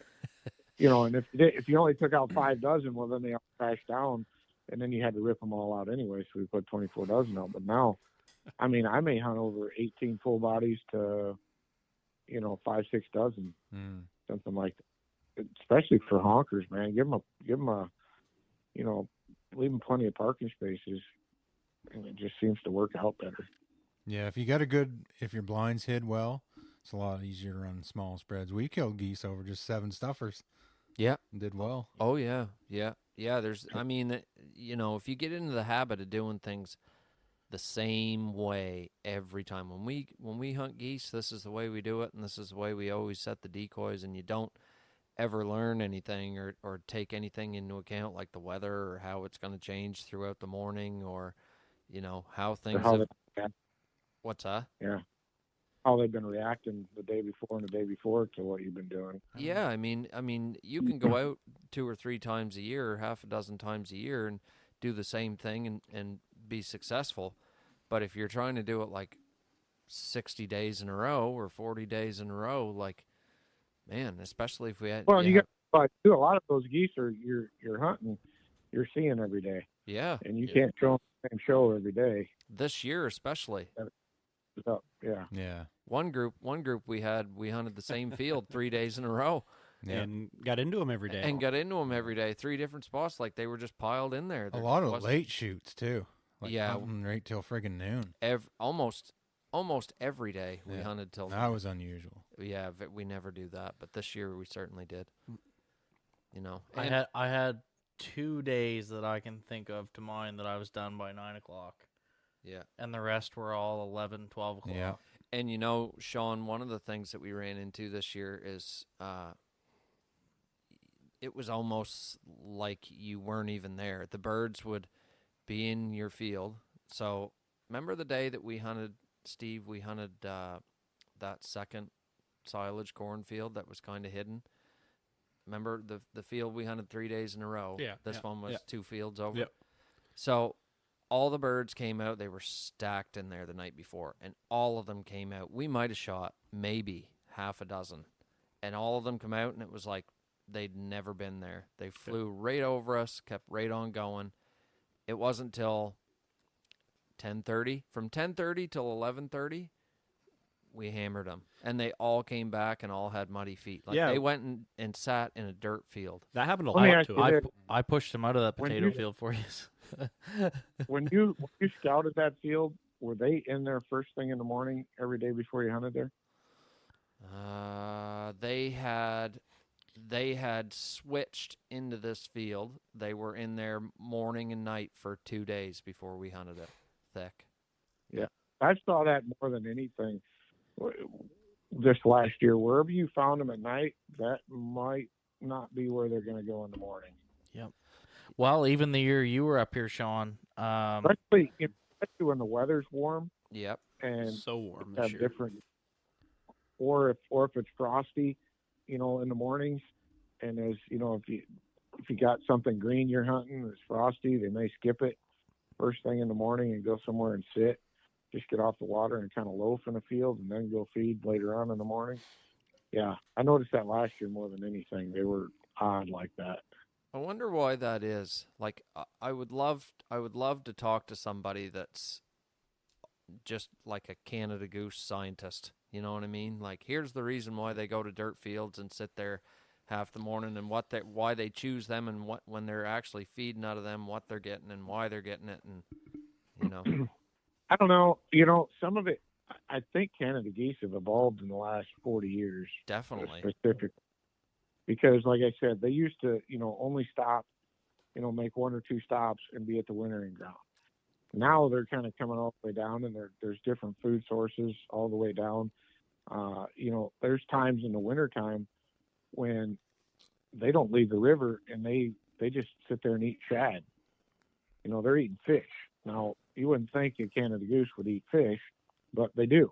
Wow. They've adapted through the years. Same with bean fields. 20, 30 years ago, you would never shoot one in a bean field. Now you can shoot them in bean fields, especially on wet days, rainy days. You'd always think they go to corn, and you're just seeing a lot more and more of these birds. Once they get into a local area, they don't utilize the same food source every day. It's kind of weather dependent on some instances, it seems like.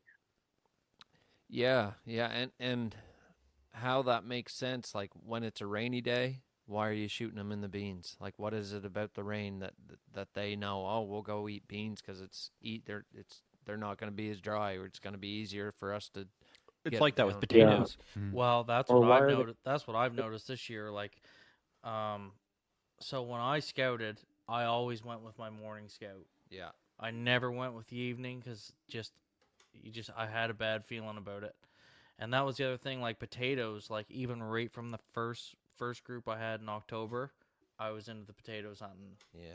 and it sucks. But you just Early for sure. I like hunting potatoes because it's different. But you get kind of that cringe feeling because they're not soft. They're all hard as a Yeah, rock. they can't Yeah, eat them. What the hell are they Yeah, doing? they're in there. sitting- They got to be in there picking rocks or something off Yeah. the vines or something. But Grist Rocks or birds. man- Hey man, they could be after some kind of a bug or some kind of Yep. a weed shoot that's coming up, or worms or whatever. I mean, they're pretty opportunistic in what they'll eat. That's for sure. They choose those places though. Like to them, when they fly out, like if we're putting more into this and trying to figure this out to pattern them better, like nothing. They're always, every time they wake up, they're just trying to survive. Like nothing's done by chance. You wouldn't assume that they would burn calories for no reason. Like I don't think that they just fly around and go, oh, there's a field, let's sit down in that. Like if it's a potato field in October, Unless it's a what's snow that? goose do that.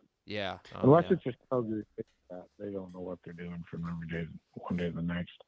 Right. When they're sitting down in those potato fields early in the year, like we know, unless it's something that a tractor or a truck has run over, we know they can't get into them. But they're in there and staying there for some reason. but one thing I did find is that there is a particular farming group that does in their potato fields, once they're harvested, there's almost like a winter wheat put right on the rows, I was going to say that, yeah. and it comes Yeah. up like green. Well, So- what they're, yeah. I mean, when they do that fumigation process that they do here now, they're fumigating the ground and they row it up so that next year all they got to do is come and put the spade in the ground and it's good to go. So as soon as they do that and they spray that stuff in the ground, it kills everything. But the first thing to come up in those particular fields is that nice green grass, and they're in it. and they like that. Yep. So it could be anything after they harvest, but there was a lot of that this year. We had that field. They'd fly over the corn every day and land in the winter wheat, the Yeah. fresh grass, basically. Yeah, they like that grass. Fresh eh? cut corn, lots of waste. Yeah. Like there was fly over it continuously. Well, the field that we hunted so much there, that cornfield, like it, honest to God, Shawn, it was like it was like a 2-lane or 4-lane highway. Clear down one side of it was just completely mauled from bears. They couldn't harvest a damn thing. And the geese, when they would get in there, were all sitting in that spot most of the time. And there was so much feed there. But yeah, there was a lot of things they did this year that were different. Different. Yep. Just didn't really compute. There's no rhyme or reason to them No. this year. It was weird. Didn't seem to be. You know, it's like when the migration stalls out like that, they do have different nutritional requirements. You know, if they're pushing through, they need high calorie stuff to replenish their reserve. But if they're just going to hang out there for a month, their food requirements change a lot. Mm. Yeah, well, when it's not cold and they don't have to, like in this Yeah. specific area, they didn't have to fly No far. stress. Yeah. Geez, it'd be a mile. Yeah. Close. You know, like it was right there. There was lots of water around. You know, they didn't have to go far. They pretty much had to get in the air, and there was 2, 3, 4 silage fields right around there. So Yeah. it was ideal for them. But yeah, it's interesting that they do that because when they came back, I remember the sun hitting their feet, and every bird we shot that day out of that corn Dirty feet. had dirty, muddy feet. Yeah. That when you clean them, cut them open, and see what they got in them for got their gizzards open in their crop. Should be doing more of that. Yeah. I mean, we do Yeah. it with every other, like upland. I check every friggin' bird I've ever shot. Turkey, same thing. You check their crop always just to see what they're into. And Yeah. Well, we shit don't. with the goose too. We're just not in the habit of getting into their guts, right? Because we cut the meat Well, off. we've but never we really should- had to. 'Cause We should be. They're always pretty consistent, Yeah. patternable. Like, Yeah. We should be during those times. We should be right there, before the Yeah. guys leave with them. We should be Checking them. checking them Yeah. and seeing what's in them because, I mean, it's obvious that they've spent the morning. They're Yeah. clear up past their ankles in mud. They've Yeah. been mucking around somewheres, and then they decide mid-morning, like you said, okay, let's go back and we're going to have a snack. we're going to have a snack. And at a time when probably a lot of people would leave, like, they got to eat, they have to feed. And maybe if they fed late the evening before, then they don't need the calories, right? I mean, if they're putting corn in, jeepers, and it's warm out, Yeah. their body isn't using it. So maybe that's all they need is a little bit of grass if they can go to a mud field. I don't know. But I legit this year had some birds not come off the roost till 11:30. Yeah. Like didn't fly out by me and land in the field. Like they just didn't fly. Like they came right off the roost right to me. Like I told the boys, I was like, "Fuck, boys, I feel like she's gonna be a bust this morning." And this was like 11:45. Yeah, And then a pair rolls in, and then a 4-pack, and then a dozen. It's like, oh, well, starting to pick up now. And we wrecked them, but I was like, shit, because normally by 12 o'clock we're packed up and on the road. And it makes it tough because if you're normally ready to go, if you get done early, you're done by 9:30. Somebody can bail out and go check your other spots. Did that happen to be on a full moon or a high pressure? no No wind. No, it was wind. That consistent. was all season though. Yeah, consistent. no wind all Jeez. season. Yeah, it was consistent all season. We had south winds all season, warm and south winds. I think we might have had 2 or 3 mornings where we actually had a regular northwest wind here. Like, it was crazy. Never have weather like that, So it was different for us. I mean, you're stacked up. You got 5 weeks of guys coming here. Yeah. Not like you can just say, it's warm. We'll just spend 2-3 days and see if we can get them patterned real good, and then we'll go in and hit a spot. Like, we're hunting every day, So. Adapt and adjust. That's what we do as humans. Yeah, and just hang on. It was every day till noon.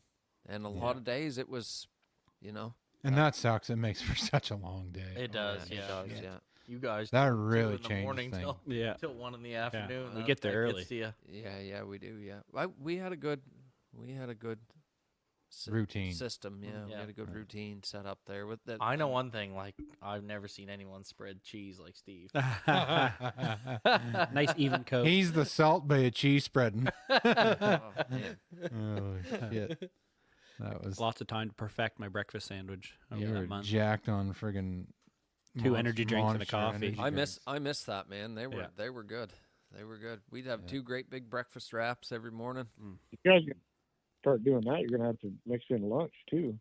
Yeah, Yeah, do no that. shit. Well, it was by that time. There's the thing. Need a Like, Traeger in the trailer. When you have a good hearty breakfast in the morning, and it would always be right around 5:30 that we would eat. We'd be pretty good till by the time you got home We're hungry. shortly after lunch, you were hungry. If you had to stay any longer, you'd have been starved. But So you have your I relied on Mum's sandwiches. Yeah, They they're came pretty with the damn good, hunters. too. So that'd be a pretty good deal. They'll have your nice breakfast in the morning, and then maybe Brad can slip out and throw a brisket in the Traeger in the trailer, sit and climb back in the blind and is your watch. trailer on fire? No, that's just a brisket smoking or ribs or whatever, your steaks, and We're trying to smoke our decoys. Hey, Yeah. take the scent off them. yeah. And then I the know time you finish what- up. Oh, that's for sure. Just get them daily snaps from you. Yeah. But I don't know.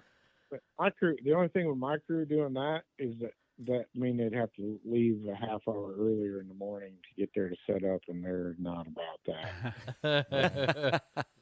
But I am. I mean, I'd rather be set up an hour before shooting time than scrambling a half hour into shooting time. Oh, me I just too. find Well, it. how about being Like, set I'm up big about about- 3 hours before shooting time? I'm big about getting everything set up and then sit back and look at it. Yeah. And I like to visualize, okay, this is where they're coming from. This is what and I'll walk around the spread and I'll try to get, the angles that they're going to be approaching it. And I'll monkey around with that thing till down their shooting time, just getting it right. And I'd rather do that than just get there and be late and just throw everything down and it's just a giant cluster.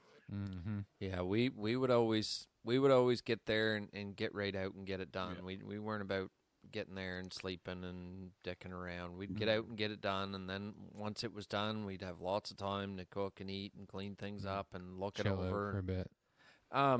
One of the things Brushing blinds. That's one of the big things is brushing blinds. We took, Yeah.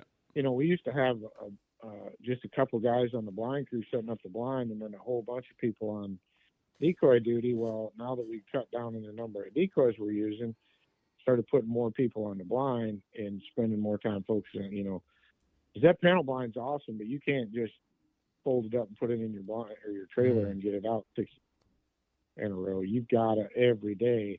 That just gets you kind of in the ballpark, but you've got to go cut brush and set stuff up and make it as 3D looking as you possibly can. Because you guys know as well as I do, if you're not hiding from them, you're not killing them. I don't care where you're at. No, that's right. And that's something that I struggle with. Like when we're out brushing the blinds, usually late September before the season, I got to make it a habit this year to cut a pile of grass and get it dried out and keep a rotation of grass going because, man, them blinds get beat down something awful. They get flattened out. Now that was a good segue into what I wanted to talk about or ask you about.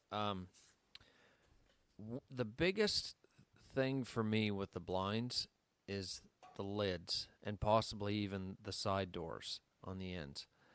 And I wondered what you thought of using that blind grass for those. That We do. that thick we- stuff. We do. I've monkeyed with that stuff. You're talking about the stuff from blindgrass.com. Yeah, the actual Jay's blind stuff. grass. Yeah. I've got that on my boat. That's what my whole entire boat's made out of, and it's awesome. I mean, and I put that boat's probably got 12,000 road miles on it, highway.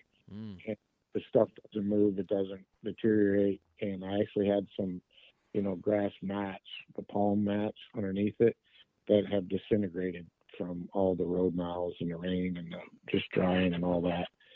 It's awesome. On a panel blind, I've got one that I've been kind of playing with. I haven't perfected how to actually grass it the way I want in my head.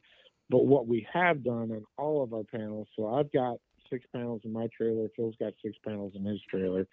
What we did do is go all along the top of the blind with that grass and made it come up about 8-10 inches, and then do the same thing on the flip top where it comes, you peel all the grass off the flip top and grass it up so it comes out 8 to 10 inches over the top.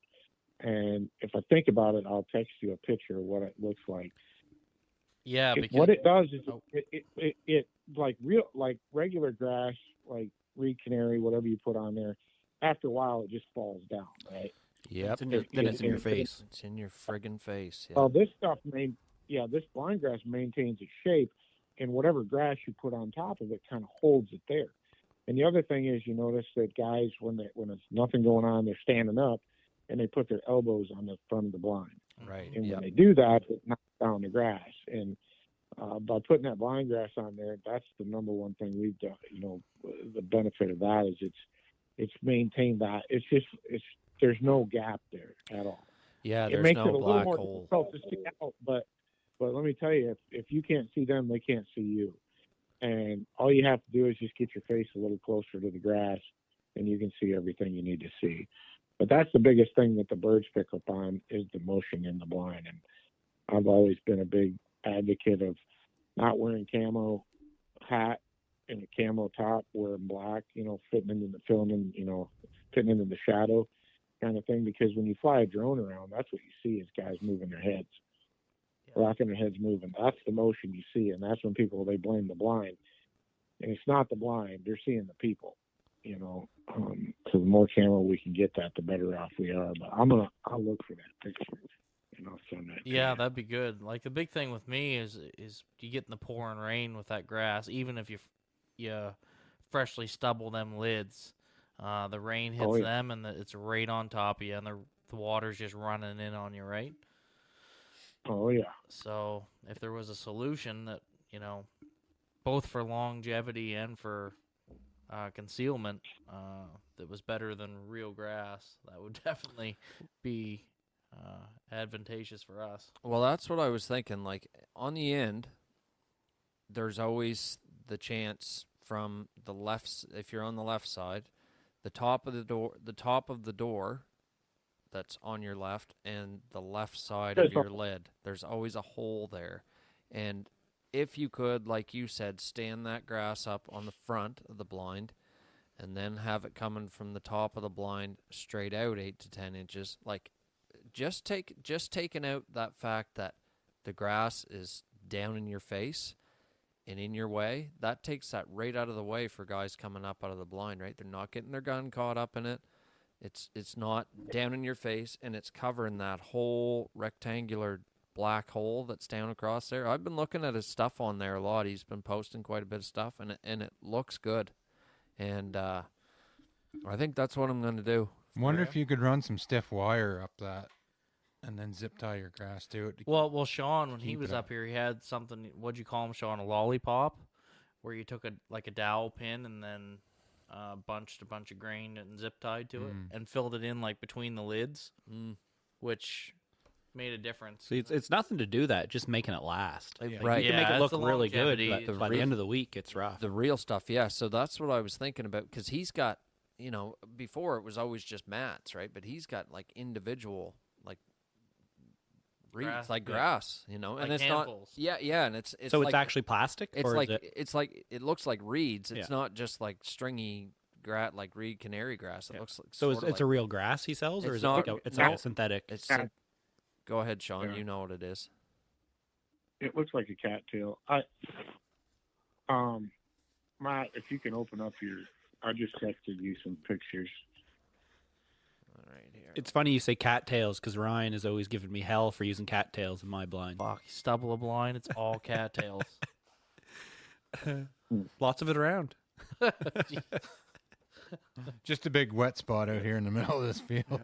I probably stub 100 feet of blind every year. Trust me, I look for any shortcuts I can get. Yeah, that's a lot of freaking. Between I'll your tell you guys' one two thing. and then That's mine. one thing about those panels. They take a lot of Yeah. grass. I don't see it yet, Sean. I texted it to you. It might be taking. It's probably at customs right now. Yeah. It's being approved. How many stamps did you put on it? Didn't you just Matt? Didn't you just wave to me? I did, yeah. I don't see your picture But you yet, though. There's no picture in between the wave and the nude you sent. No, my phone. So And, this and underneath of that nude, he didn't even say, sorry, wrong person. Strange, eh? Weird. But you did send me a thumbs up. Yeah, I did. Hey, just guys doing stuff. That's I right. figured that's what you were looking for, approval. Isn't that what everybody's looking for now? Absolutely. Huh? Looking for likes and love. Yeah. Yeah, but I think that blind grass is. I think he's on to something there. Yeah. I It's mean, a little stiffer. Definitely take a bunch of it either. It doesn't take a bunch of it. You know, you could get by with buying 20 pounds, and it'll be more than you probably need. That's the other thing I was going to ask you. How much do we need? How much do we need of it? Yeah. Yeah, if you buy 20 pounds of it and get the rice, corn, Johnson grass. Okay. That was the is other what you thing, want. because there's 2 or 3 different kinds. Yeah, I'm still looking for other pictures, but those ones kind of. The ones I sent you, I'll show you what I was talking about. Yeah. Send them to me through Snap, Sean. Well,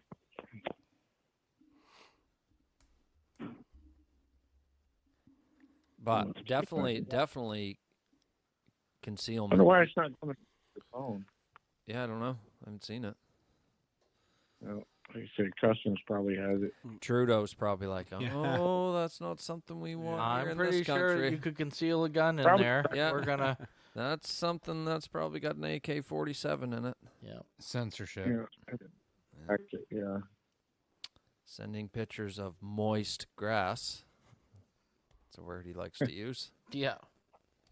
Yeah. It was too moist. Wouldn't allow it. Do you guys ever run front hoods on your panels? Like, we've No. never done it. Always just the back. I was wondering if anybody ever No. does that. Or once you get the grass on it, like I'm trying to explain, you don't need to put it on Yeah. the fronts. Yeah. There's 'Cause quite you a few. could. There's quite a few Yeah. people do that. Yeah. Like run flip lids on the Like front, like which a I find. clamshell. Yeah, like I find almost like a trap door sort Yeah. of thing. When I Different. worked for that outfitter in Alberta, we had a big blind that was like Big that. flip lid. Yeah, both. It was like a huge clamshell. Like it looked just like, Dad's 10, got an old one. Like, they pull a string and the top falls out of it. 10 hay bales all hooked Yeah. together is what it looked like. You're sitting inside this great big thing, and that's what you had to do was flip the door down, and I was like, Yeah, I just don't think flip. yeah, Like that's the deal with the panel barn ones. You just stand up and shoot. right. You don't have to flip it. Well, you get in the act of flipping stuff, then the second you flip it open, you give yourself away, and then you're shooting flaring birds instead of decoying birds, because sometimes they don't even see you, right, if you're Yeah. doing the right thing. So, My fat thumb just screwed up trying to send it to your end. Yeah, it's funny. Sometimes you see him react to the scream, like the shot call. I like that when you see him coming in and you hear somebody, call the shot. You see all the birds flare immediately. yeah. Oh, God. Yeah. Even before anybody's up to the top of the blind. Is that not the same guy we heard Yeah. yesterday? We done screwed up. Yeah. That sounds like the same guy. Why didn't any of my friends fall? Yeah. Shit. Yeah. Yeah, well, that's all I had here, boys. Yeah. No, that was a good one. Good to catch up with you again, Shawn. We've been following along with you, but it's been a while since we've talked. Yeah. Well, lucky Yeah. bastard's been busy hunting right up until damn near now. Yeah, I know. Frig. Definitely jealous. Yeah, well, we had a good hunting trip there in February. Get into the old squaw. Yeah, we had a good sea duck season there. Yeah. Lots of squaws, some scoters. They just got done. I don't know. I say they just got done. I see Scott Rumble, and I see some of the people from Yeah, Cache yeah. maybe doing the March season, and Oh, yeah. it must have happened in late February. Must be the last week of February, first week of March, or something up there in Toronto. That's their catch-up days, like for not, Yeah. the Yeah. hunt Sunday, they hunt 2 weeks or Yeah. whatever. Yeah. Yeah. Yeah. And it looks good too. There's friggin' Fuck, you'd crush them. they're Holy they're fucking slaying them, because some years they don't do that great, but this year it's warm. So I'm wondering what their spring season's going to be like for snows. I would assume that it'd be pretty good, because I know Yeah. St. Lawrence is doing it, and I know that I don't know Lacache does, but they don't do it as early as Goose Shack there. But they're all doing it right on the. I'd love to go do that. That would be fun.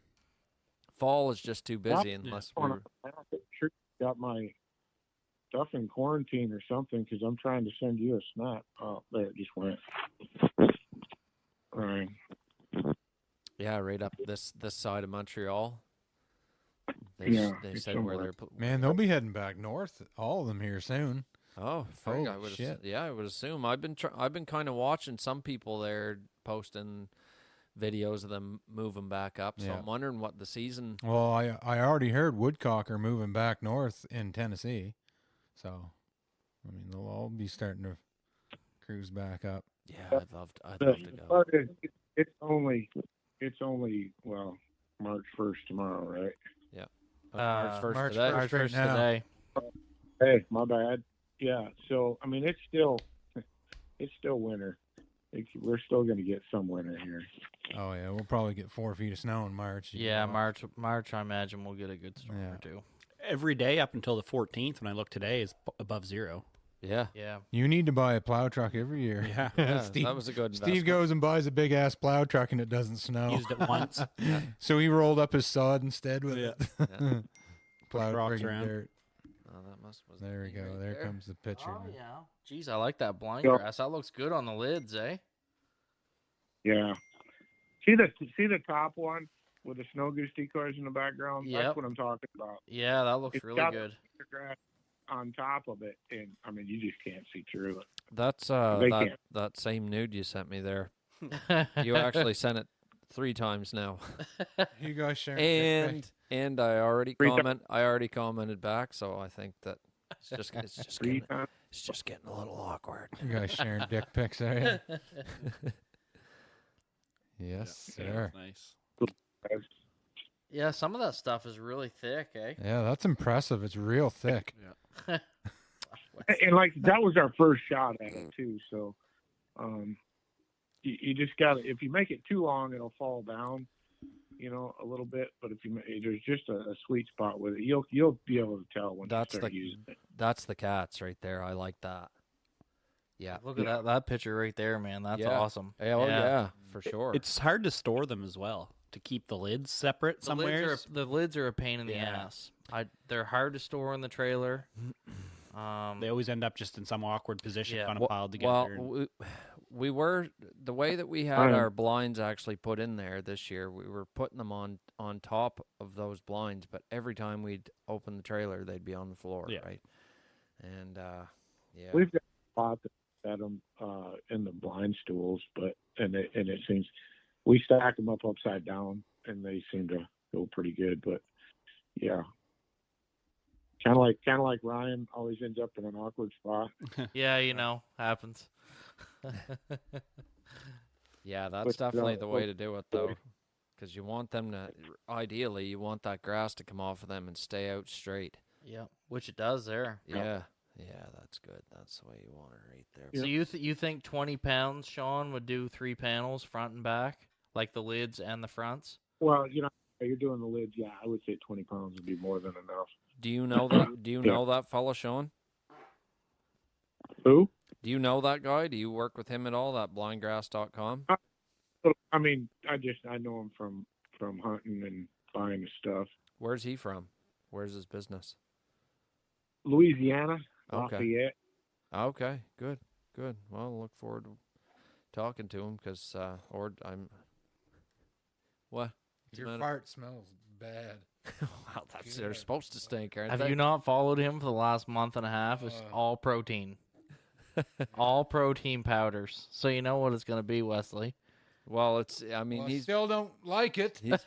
been around for 16 years. Have I had a fart that didn't stink? No, you don't.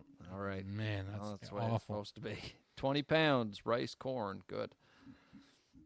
Was it rice corn? Is that what he said to get? That's what you said, right? Rice, corn? Shawn? Yes, yeah, the rice corn there. Okay. Yep. Beautiful. Good deal. Cool. Anything else, boys? No, I'm good. Good to catch up with you, Shawn, man. Yeah, really appreciate your time. Yeah, what do we owe you? Hunt this fall. Yeah, we'll take you hunting this fall. We'll send the check. It'll probably get stuck at the border though. Sweet. Trudeau will take By the it. time the government takes their share, won't be much left. Yeah, we should, in all seriousness, though, we should line up some dates there. Yeah. Definitely. Get back up here and get on these mountain geese. Get on these mountain geese. Any Mountain place time. you want us to send people, Shawn, to get your calls or anything? Anything you're looking to put Uh, a plug in for? RT website's probably the easiest one to get to. Stahl's calls. RTcalls.com. Yeah. That'll be- And you got apparel on there too. I was looking at the other day. I saw you had one sweater on there. It's a sweater, and for those of us south of the border, that is a sweatshirt. A sweatshirt. Do you sell toques or beanies? Do not have toques or beanies, but we have waxed cotton hats. There you go. Beautiful. Yeah. I'll have to Google that. Man, I honestly haven't been down there since the last time I was down would have been 2016. 2016 I was down there, and I think that was just after the shop burnt. It wasn't rebuilt when I was down last. Yeah, it's cool, man. It's really cool place to hang out during duck season. You know, if you're down in the Grand Prairie areas, Arkansas.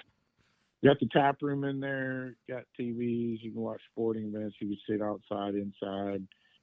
We've got a food truck there. Got all the calls you can test run. It's a pretty cool place. Really cool. It's pretty much a showpiece nowadays. Have to check her out someday, boys. Be nice. Would be Well, fun. Yeah. We should just randomly go sometime. Yeah, Max Prairie Wings is right beside it. Literally basically Plan a hunt. in the same A yard. nice trip. Yeah. Well, okay. Cool, guys. Appreciate All right. appreciate you, Shawn. All right. Sounds good, boys. Be talking to you. Bye. Later. This episode of the ECWM podcast has been brought to you by Benelli. Dominate the skies. Kent Cartridge, Canada. High quality, high performance shotgun shells for waterfowl, turkey, upland, sporting clays, and more. Sitka. Turning clothing into gear. Maritime dog training. Because I'm the best there is, the best there was, and the best there ever will be. Offering obedience training of all levels, service dog and retriever training in person or online. Big Owl decoys, high quality silhouettes and accessories for waterfowl, turkey, and sandhill cranes. East Coast Calls, offering high quality duck, goose, and turkey calls built right here in the Maritimes. Come on,